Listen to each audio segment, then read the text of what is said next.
সেই ভোটের জন্যই পরিবর্তন হয়েছে। কারণ ভোটের অধিকার ছিল না, মানুষের রাষ্ট্রের মালিকানা জনগণের হাতে ছিল না, সেটার জন্যই শেখ হাসিনা জোর করে ক্ষমতায় থাকাতে ফ্যাসিস্ট হয়েছে।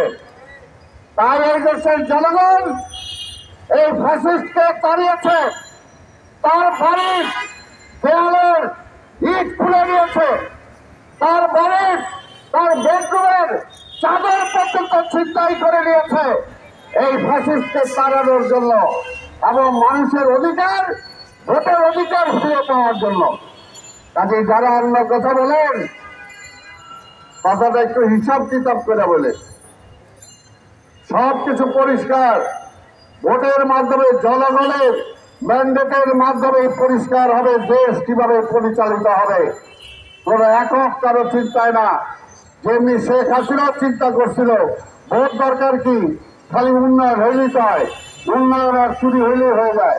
এখনো অনেকে মনে করতে পারেন ভোট কি দরকার, আমি এই করব ওই করব, এরকম শেখ হাসিনাও অনেক কিছু করছে।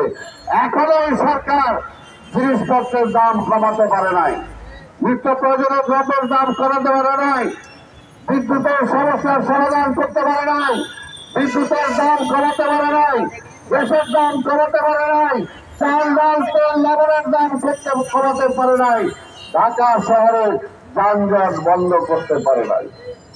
তাই আজকে পরিষ্কার কথা, এই দেশের মানুষের ভাগ্য মানুষকে নির্ধারণ করতে দেন।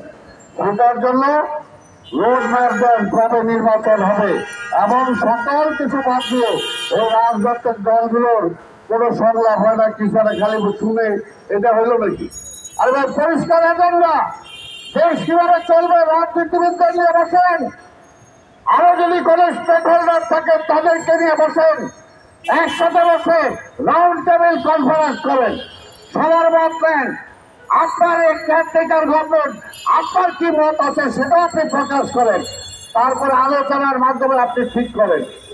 আর তা না হলে গণতন্ত্র না থাকলে ষড়যন্ত্র থাকবে, আর গণতন্ত্র না থাকলে আমার স্বাধীনতা এর আগেও প্রশ্নবোধক হয়েছে, আবার সেই প্রশ্নের মধ্যে যদি চলে যেতে পারে। তাই সকল ষড়যন্ত্রকে রোধ করার একটাই পথ, জনগণের অধিকার, জনগণের ক্ষমতা, জনগণের মালিকানা জনগণের কাছে ফিরিয়ে দেওয়ার জন্য ভোট দেওয়া। এইসব করে কোনো লাভ নাই। বিএনপি যদি একবার রাস্তায় নামে তার পরিণতি কি হয় শেখ হাসিনা ভালো করে জানে। সেই জন্য রাস্তায় নামানোর থেকে বিএনপিকে পার্লামেন্টে নিয়ে যাওয়া, নির্বাচনের মধ্য দিয়ে সুস্থ পরিবেশ ফিরিয়ে আনা, এটাই এখন সব থেকে বড় কাজ।